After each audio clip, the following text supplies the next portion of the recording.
بسم اللہ الرحمن الرحیم۔ میں تمہیں اس آدمی کی پہچان بتاتا ہوں جس پر جہنم کی آگ حرام ہے اور وہ آگ پر حرام ہے۔ یہ وہ آدمی ہے جو نرم مزاج اور نرم طبیعت کا ہو، نرمی سے بات کرنے والا ہو۔ دنیا مومن کے لیے قید خانہ ہے اور کافر کے لیے جنت ہے۔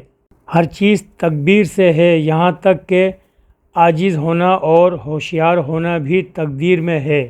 رسول صلی اللہ علیہ وآلہ وسلم نے ارشاد فرمایا، میری چاہت اور خواہش ہے کہ میری امت کے ہر فرد کے دل میں سورہ یاسین ہو۔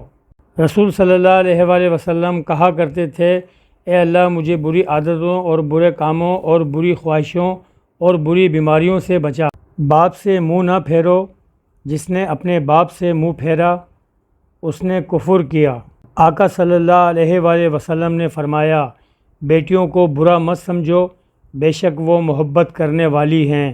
صبح کا آغاز صدقے سے کیا کرو، کیونکہ مصیبت صدقے سے آگے قدم نہیں بڑھاتی۔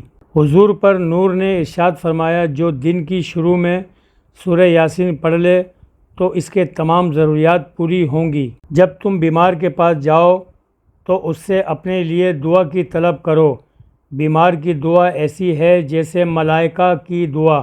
اگر لوگوں کو فجر اور عشاء کی نماز کا ثواب معلوم ہو جائے تو گھٹنوں کے بل گھسیٹتے ہوئے مسجد میں آئیں گے۔ نبی کریم صلی اللہ علیہ وآلہ وسلم نے بیوی کی کمزوریاں تلاش کرنے سے منع فرمایا ہے۔ آسانی پیدا کرو، تنگی نہ پیدا کرو۔